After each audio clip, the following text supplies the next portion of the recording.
देखें, अगर आपका टाइटल सूट किसी भी विवाद में चल रहा है जो कोर्ट में, और आपको एक तरह से परमानेंट स्टे भी या मान लेते हैं आप पर कोई किया है या आपको मिला हुआ है, तो उस केस में अगर आप सोचेंगे कि उस संपत्ति पे कुछ कर लें, तो अगर इसका प्रूफ दोबारा कोर्ट में कर दिया जाएगा कि आपने उस संपत्ति का जो पहला कंडीशन है उसके साथ स्टे लगने के बाद भी छेड़छाड़ किया, तो फिर आपको बहुत बड़ा दिक्कत का सामना करना पड़ सकता है। आप पे जो है यानी कोर्ट का उल्लंघन करने का भी मुकदमा दायर किया जा सकता है। तो इसलिए जब भी परमानेंट स्टे लग जाए तो उसका जो है उस पे कुछ ना करें। कहने का मतलब ये है कि अगर कोई जमीन है और उस पे परमानेंट स्टे लगा दिया गया, तो उस पे अब किसी प्रकार का खेती भी नहीं किया जाएगा। अगर आप करेंगे तो भी वो गलत होगा। हाँ, अभी मान लेते हैं कोई कोई भी जगह है, अगर उस पे सरकार का परमानेंट स्टे या गवर्नमेंट का लगा दिया गया है, तो कोर्ट के द्वारा यानी अगर आपको ये परमानेंट स्टे का ऑर्डर भी मिला हुआ है, तो उस विवादित जगह पे अगर आप कुछ भी करेंगे तो आप पर मुकदमा दर्ज हो जाएगा। तो ये बात यहां पे समझने वाली बात है। तो ऐसा ही सवाल है कि अगर कोर्ट में टीएस चल रहा है और इंजंक्शन पिटीशन रिजेक्ट कर दिया जाए, तो क्या इस केस में जो है यानी कोर्ट के द्वारा मोटेशन सीओ के द्वारा मोटेशन किया जा सकता है। देखिए, अगर इंजंक्शन आपका कोर्ट में टीएस चल रहा है और इंजंक्शन पिटीशन जो है रिजेक्ट कर दिया जाए अगर है, तो यानी इस पे स्टे नहीं लगा हुआ है। देखिए करना सही नहीं है, लेकिन अगर कर भी आप लिए है ना, तो ऐसा कोई रुकावट नहीं है अगर आपका परमानेंट जो एक तरह से स्टे है वो रिजेक्ट कर दिया किसी कारण बस, ठीक है। तो उसके बाद देखिए बाद में जो जजमेंट होगा वही मान्य होगा। अभी आप जो करवाना चाहें, बेचना चाहें बेचेंगे, मामला थोड़ा पेचीदा होगा। अभी दो पार्टी के बीच लड़ाई है, अभी तीसरा पार्टी इन्वॉल्व होगा, लेकिन जो जजमेंट होगा वो यहाँ तो मान्य होगा यहाँ पे, ठीक है। सवाल है कि सर हमारे पास 2 एकड़ जमीन है सर, 1971 से है, जिस पर हम अभी तक खेती कर रहे हैं। 51 साल हो चुके हैं। सरकार ने हमें 3 साल का पट्टा बना कर दिया गया था। हमारी लीज नहीं बढ़ा रहे हैं, हमें अपने नाम कराना है, क्या करना चाहिए? देखिए, ये एक तरह से जब सरकार के द्वारा दिया गया है और सरकार का अगर लीज खत्म हो जाता है, लेकिन और सरकार को वापस लेना चाहिए, लेकिन सरकार ने अगर वापस नहीं लिया और अब आप इस मामला का 51 साल हो चुका है, तो आप उसको कब्जा बरकरार रखें और आप अपनी संपत्ति का मालिकाना हक का दावा के लिए न्यायालय का सहारा ले सकते हैं। अगर कोई सरकारी जमीन पे आप 30 साल से अधिक कब्जे में हैं, तो आप यानी कब्जाधारी होने के नाते यानी प्रतिकूल कब्जा कानून के तहत जो है लिमिटेशन एक्ट के तहत आप उस पर मालिकाना हक का दावा कर सकते हैं। सवाल है, हेलो सर, क्या एक जो है पिता दोनों बेटों में से एक बेटे को, छोटे बेटे को जमीन रजिस्ट्री कर सकता है? वह जमीन बड़े बेटे का जो है यहाँ खरीदा हुआ है, ठीक है। पिताजी के नाम से जमीन छोटे बेटे के नाम। देखिए, अगर पिता के नाम संपत्ति है और खरीदा हुआ पिता के नाम से, खरीदा हुआ का मतलब ये नहीं होता कि पैसा किसने, है ना, बड़े बेटे ने पैसा दिया, ठीक है, लेकिन पिता अपने नाम से संपत्ति खरीदा, तो पिता का वो निजी प्रॉपर्टी हो गया।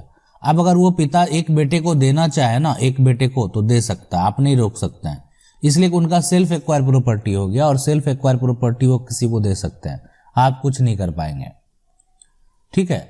हाँ, रही बात ये, मान लेते पिता का कोई सोर्स ऑफ इनकम नहीं है, मामला न्यायालय में जाता है, आप इसको एक तरह से साबित कर पाएंगे कि सारा पैसा आपने पे किया, तभी कुछ संभव है, ऐसे नहीं।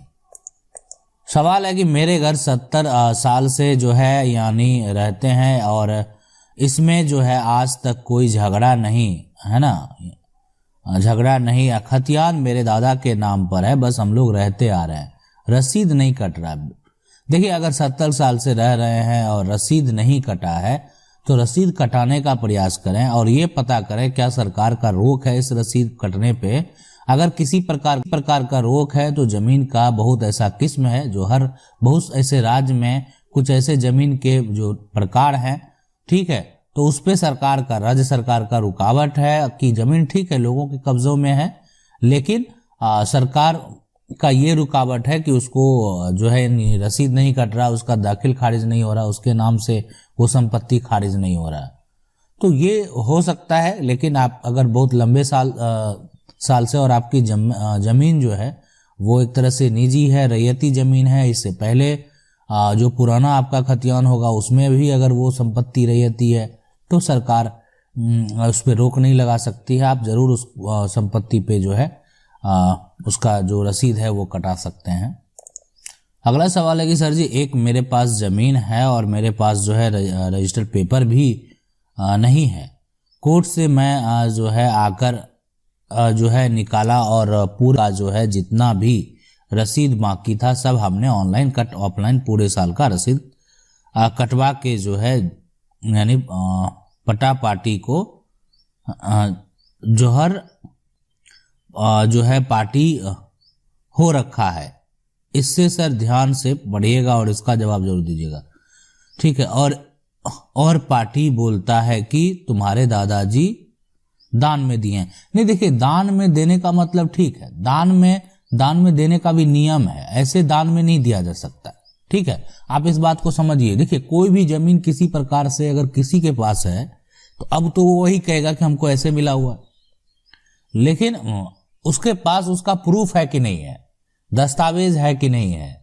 दान पत्री भी अगर जो लिखा हुआ है वो लीगल तरीके से है और उस दान पत्री के आधार पे आपका संपत्ति जो है वो खारिज किया हुआ है, तो संपत्ति जो है वो खारिज किया हुआ है तो आप कुछ कर सकते हैं, अन्यथा आप कुछ नहीं कर पाएंगे, ठीक है। तो ये यानी अगर ऐसा कोई कह रहा है तो उनकी मनगढ़ंत बातें हैं, आप उस पे जो है एक्शन ले सकते हैं और मामला को न्यायालय में ले जा सकते हैं। सवाल है कि सर प्रणाम, मेरे बाबा 2 भाई थे और मेरे पिताजी अकेले थे। मेरा चाचा कह रहे हैं कि आपके जो है पिताजी 1983 में हमको लिख दिए, हम 5 भाई हैं, जमीन खानदानी है, क्या होगा।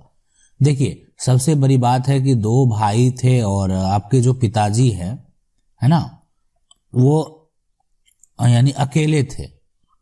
अब यानी लिख दिए हैं 1983 में, तो रजिस्ट्री का दस्तावेज होगा, है ना, लिखने के बाद रजिस्ट्री का दस्तावेज होगा। दूसरी चीज है कि संपत्ति जब एक तरह से खानदानी है तो बिना बंटवारा का संपत्ति बेचा नहीं जाता, वो लीगल ही नहीं है। अगर मामला कोर्ट में जाता है, बंटवारा हुआ नहीं है, संपत्ति आप कैसे बेच सकते हैं, वो कोई लीगल वे है ही नहीं। तो अगर ऐसा होता है तो वो भी गलत है, ठीक है। तो ये बात बिल्कुल ध्यान में रखने वाली बात है। और यहाँ पे अगर आप का कोई रजिस्ट्री नहीं है, मौखिक तरीके पे कहीं कुछ लिखा हुआ है, तो न्यायालय में उसका कोई भी मान्यता, किसी प्रकार का मान्यता नहीं है।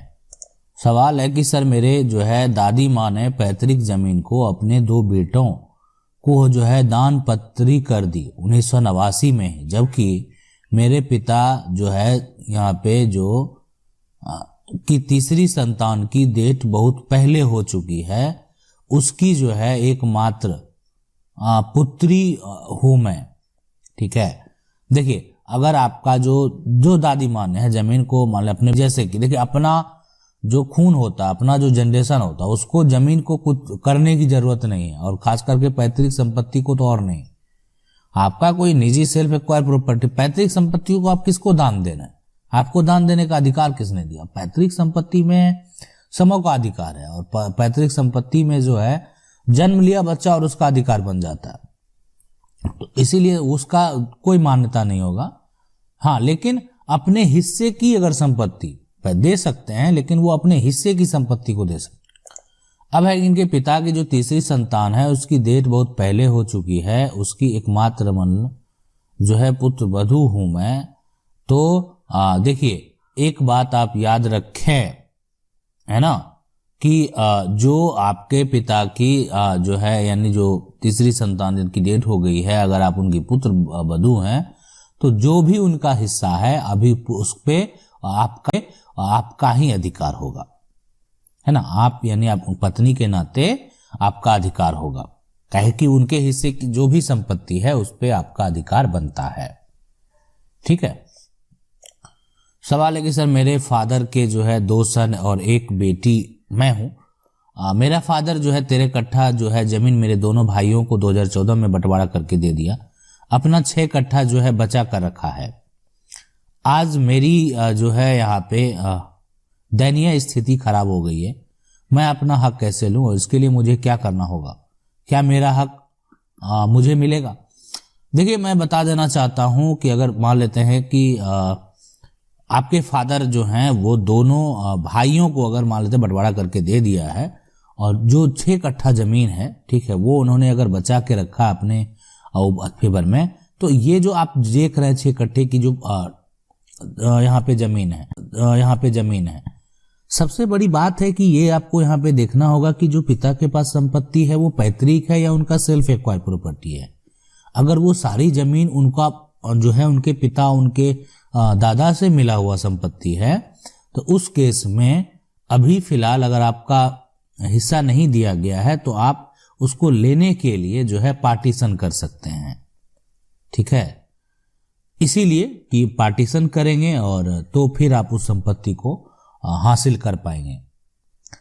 अब यहां पे देखें सबसे पहले कि अगर ये पार्टीशन बहन करेगी, ठीक है, बहन करेगी तो उनको अपना हिस्सा मिलेगा। लेकिन अगर 2 भाई को पहले हिस्सा मिल चुका है संपत्ति में, और तो जितना 2 भाई को मिला है उतना ही पिता के पास हिस्सा रहेगा। यानी एक पूरी संपत्ति अगर आप देखें, ठीक है, तो वो 3 पार्ट में बढ़ जाएगा। तो आप ये अगर पिता वाली संपत्ति एक बेच आएगा कि ये पिता के जीवित रहते हम ले सकते हैं, तो वो आप नहीं ले सकते हैं। आशा करते हैं वीडियो अच्छा लगा होगा। वीडियो को लाइक जरूर कर दें। चैनल को पहली बार देख रहे हैं सब्सक्राइब करके जो बेल आइकन है उसको जरूर दबा लें। मिलते हैं